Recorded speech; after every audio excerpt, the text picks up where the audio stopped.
In order to make peace, the United Nations should stop appeasing Houthis at the expense of Yemen. Houthi militia continues to loom the region and safety of the Red Sea.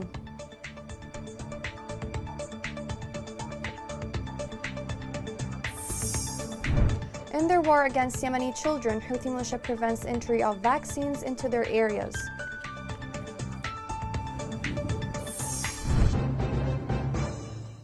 Welcome to Yemen Today TV. This is the English News with me, Shazab Delbey. Houthi militia continues to be a major source of instability in Yemen and the region. It's time for the international community to come together and take decisive steps to the Houthis' aggressive behavior. This was highlighted by Lana Nusayib, permanent representative of the United Arab Emirates to the United Nations in the Security Council, in response to the UN Envoy new framework announced during the same meeting last Tuesday. This report has more details. Ending the war requires concessions and uncomfortable compromises. The UN Special Envoy for Yemen, Hans Grunberg, said this in his last briefing before the UN Security Council last Tuesday. There is a way out of the war, he added. However, Yemenis haven't seen yet that way out so far. Perhaps the way out of war, according to Grunberg, lies in the new framework that he revealed before the UN Security Council. To this end, I am developing a framework that will set out my plan to move towards an inclusive political settlement, including the establishment of a multi-track process. Through this process, the warring sides' interests can be addressed within the context of a broader Yemeni agenda, along the three tracks of political, security and economic matters. Grunberg considered this a real opportunity for Yemenis parties to chart a peaceful way forward. Yet, what Grunberg considers a real opportunity for peace doesn't seem to have been shared by some other council members.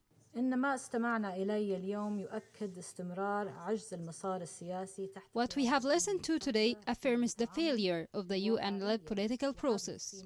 The UN should adopt a more realistic and firm stance against the Houthi militia, whose military escalation blocks any efforts to end the Yemeni conflict. Over the past month, we have heard numerous briefings, including from UN Special Envoy Hans Grunberg, calling on us to give him an opportunity for his efforts to bring the Houthis back to the negotiation table. However, after the UAE civilian infrastructure was subjected to terrorist attacks that claimed the lives of innocent civilians, we can only ask, when will the appeasement of this terrorist group end? Perhaps the UN envoy would have never expected that his very new framework he said he is developing would receive an instant criticism right from the start and from a council member and in the same meeting. It was thought he would defend his new framework in the same enthusiasm he announced it.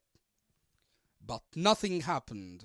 Not away from that meeting hall, Grunberg was giving another chance to defend the bitter criticism by the Emirati ambassador Lana Nusayba, not only of his new framework, but the UN approach to Houthis as a whole. Special Envoy, there was strong criticism of you from the ambassador of the United Arab Emirates. She said in the council that what she'd heard was the continued failure of the political process under the leadership of the UN to deal realistically and firmly with the continuously intransigent position of the Houthi militias. She then ended her comments with these words: "We can only ask Mr. Grunberg, when will the appeasement of this terrorist group end?" What is your reaction to her? It's not my position to hear from this podium start discussing what members of the council mean and doesn't mean on this. Once again, Grunberg failed to defend his framework.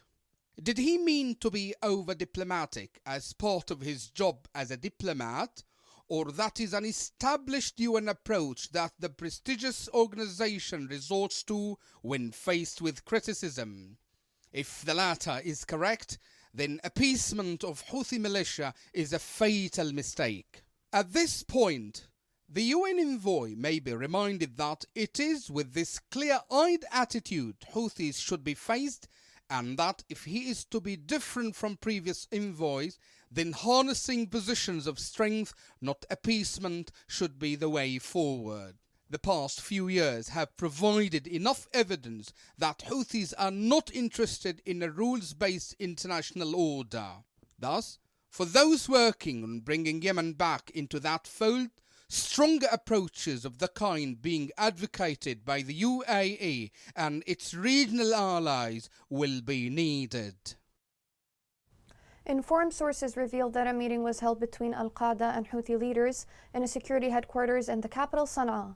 The sources indicated that the militia resorted to Al-Qaeda for mobilizing fighters to compensate for its losses on the fronts of Ma'rib, Hajjah, and Shabwa.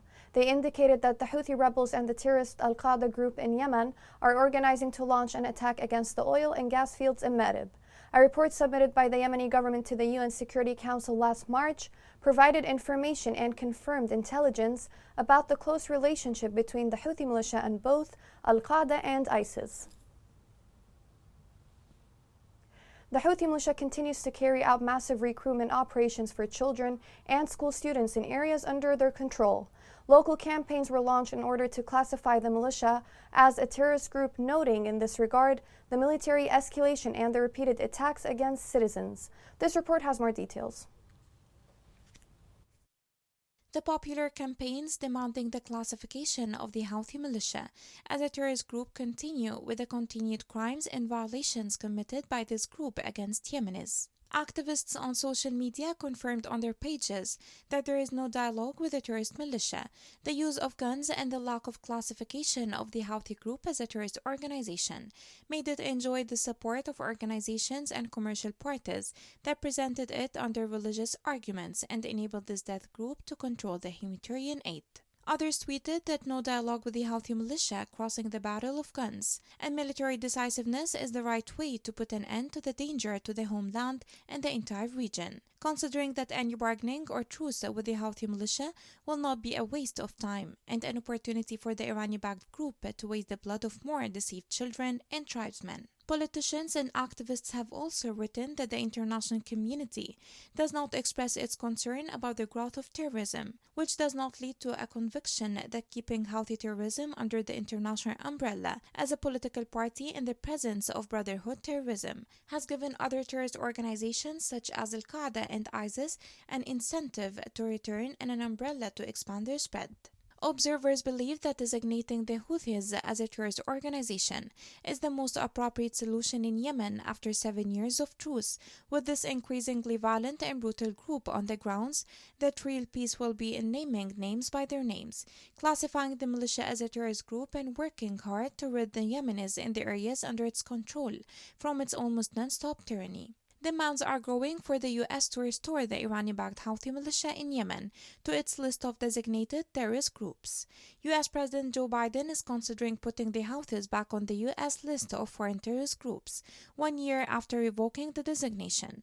Yemen's Prime Minister Ma'in Abdul Malik said the Houthis' criminal acts require designating the Houthis as a terrorist organization. The international community has to deal with them. More pressure needs to be applied to stop these terrorist crimes that threaten regional and international peace and stability. The EU repeated its commitment to continue providing life-saving support to Yemen as the country is classified as the worst humanitarian crisis in the world. After concluding a visit in Yemen, the European humanitarian delegation urged all parties to avoid debating aid and to ease the distribution of humanitarian assistance. Earlier, the EU warned that the humanitarian aid alone will not be sufficient to elevate the impact of war and economic crisis.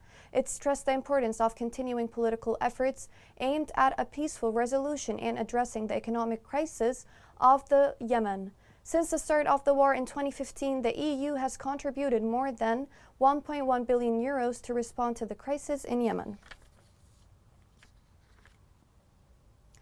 Minister of Foreign Affairs Ahmed bin Mubarak discussed with the Minister of Foreign Affairs of the Kingdom of Norway the latest political and military developments in Yemen. During the meeting, bin Mubarak drew attention to the serious economic and environmental danger posed by the Safer oil tanker. He outlined that the tanker is a time bomb that is threatening the region and international navigation.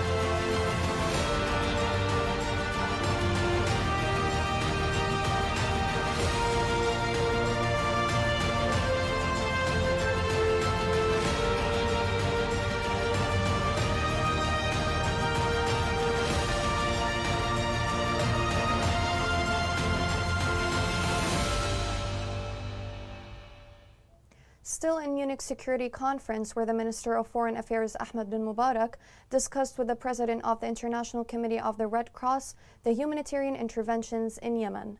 Bin Mubarak noted that the need to confront the outbreak of polio in areas still under the control of the Houthi militia, especially in Saada, is due to the militia's policy of preventing vaccines from reaching citizens. Health officials launched the 6-day polio vaccination campaign in Aden. The campaign targets over 2.4 million children under the age of 10 across 12 Yemeni governorates. All countries, especially that have polio cases, should work to help them. In Houthi-controlled areas, however, the situation is different, with restrictions being placed by the rebels on the delivery of vaccines. This report has more details. The Yemeni government has held the Houthi militia fully responsible for the re-emergence of polio in the areas under its control, as it prevented the immunization teams from carrying out their tasks after Yemen got rid of childhood communicable diseases in 2006. Polio reappears in Yemen as a natural result of the militia's obstruction of immunization campaigns. The militia has continuously destroyed the medical sector, refused to cooperate with medical staff, and prevented vaccine entry into its areas of control. It is not the first time that the Houthi militia has refused to implement vaccination campaigns against epidemics and diseases threatening the lives of millions of Yemenis. The Iranian-backed Houthi militia threatens the mortality of civilians in various ways, not only through the war it has waged against the Yemeni people for more than 7 years, but also through depriving them of the most basic human rights, such as vaccination against a life-threatening epidemic. The Yemeni government called on the United Nations and its affiliates to disclose the practices of the Houthi militia and its continued rejection of vaccination campaigns in the country, especially those dedicated to combating polio. Observers believe that the militia's prevention of vaccination campaigns threatens the efforts made to protect Yemeni children from the spread of polio and constitutes a serious challenge for a country burdened with the aftermath of a ceaseless war and the health system's collapse. The international community must assume its responsibility to stop this looming threat that endangers the lives of Yemeni children. Coming next.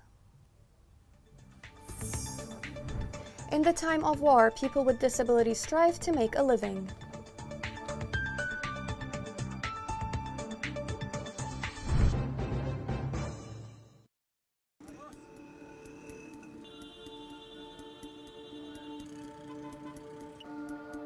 راتب الواحد 120 ألف والكيس الدقيق ب18 ألف والكيس السكر اليوم ب20 ألف.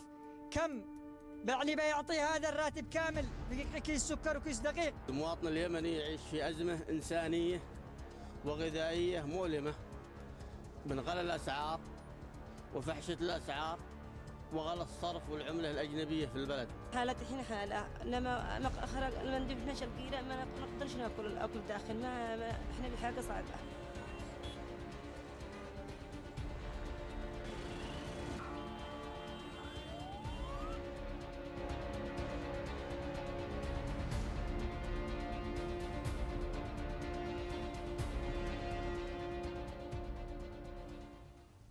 Welcome back. The Houthi militia targeted with a missile a mosque in Al-Alam camp in Shabwa, northeastern Yemen. According to a military source, the missile fell on the mosque while the soldiers were performing the sunset prayer. The bombing caused casualties among the soldiers. The government forces shot down 2 Houthi drones in Hajjah in north of the country. The government forces recovered light and medium weapons from the rebels after battles that took place in the governorate. On the same line, the coalition fighter jets carried out air raids targeting gatherings of the Houthi militia in the districts of Harad and Abs, causing heavy losses. According to a field source, the raids resulted in the killing of about 30 militants and the destruction of military equipment. In Saada, north of Yemen, the government forces launched an attack on Houthi positions in Safra. The government forces said they were able to recapture a number of hills in Safra and inflicted heavy losses in lives and equipment. 9 soldiers of the government forces were killed in a landmine explosions in Saada. The explosion took place when a military patrol was driving in Al-Baqa area, where the Houthi militia planted indiscriminately large quantities of landmines. A citizen was killed and another was injured in Hudaydah after an explosion of a landmine exploded. Medical sources reported that a landmine left behind the rebels exploded in a motorcycle carrying 2 residents of Hais, killing one of them and injuring the other. Massam project for demining removed 873 mines during the 3rd week of February. The total mines removed by Massam in Yemen reached more than 320,000. A citizen in Lahj is challenging his disability by working as a bus driver to provide his family with life essentials. He further applied a new technique by driving with a piece of wood for long hours. This report has more details. Yemeni people have been witnessing hardships and challenges for 8 years, and their suffering continues due to the ongoing war. However, in light of these hardships, some human stories appear to give us hope and will to overcome difficulties in our lives. This is what the Lahj citizen Yasser Muhammad Al-Qasim embodied by challenging his disability and working as a driver in order to provide his family with a proper life with the least possible essentials. I have nothing. I don't have a regular wage. Someone rented me this bus with 4,000 riyal on a day. These 4,000 riyal were enough for daily essentials, family pocket money, and paying the rent. But the incident forced me to work on this taxi despite my disability. I wish God give me the ability to continue. Gunshot caused a big loss for Al-Qasim's family, in which 7 years ago he was exposed to a severe incident, which was a reason behind a wound in the lower part of his spine and caused a cut in the spinal cord, which resulted in obstruction with his movement. Family needs, costs of living, and life essentials have forced Al-Qasim to find a way of living. So he decided to face his disability with determination, and he started working on a taxi to ease the burdens of life. I leave home in the early morning and I work till noon. Then I go back home to have lunch, and then I resume working from 1:30 p.m. to 6:30 p.m. Then I return home. A piece of wood helps Al-Qasim to drive the taxi, and by applying this technique, he found a way to rise again from his permanent seat and to work for long hours of the day in order to face the harsh conditions that forced him to work. Al-Qasim continues to suffer after his car, which represents the only source of living for him and his family, was exposed to a technical dysfunction that prevented him from providing the needs for his family for days. Difficulties and obstacles didn't stop Al-Qasim from resuming his life duties, and he succeeded to deliver a message of hope to the whole world, to teach us many lessons, including that self-reliance is a virtue that never fades. The United Nations warned that the number of beggars in Yemen is increasing. The United Nations High Commissioner for Refugees said the increase in the number of beggars is due to the families' incapability to obtain food and to cover their daily expenses. The National Committee Against Coronavirus recorded 5 new cases of the pandemic. Committee officials said 2 deaths were recorded. With the current updates, the total confirmed cases are 11,736, including 2,122 deaths and 8,555 cases of recovery.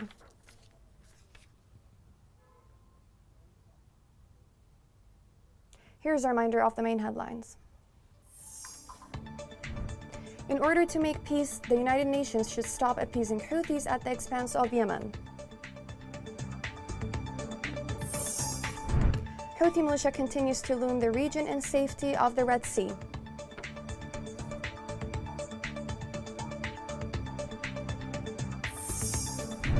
In their war against Yemeni children, Houthi militia prevents entry of vaccines into their area.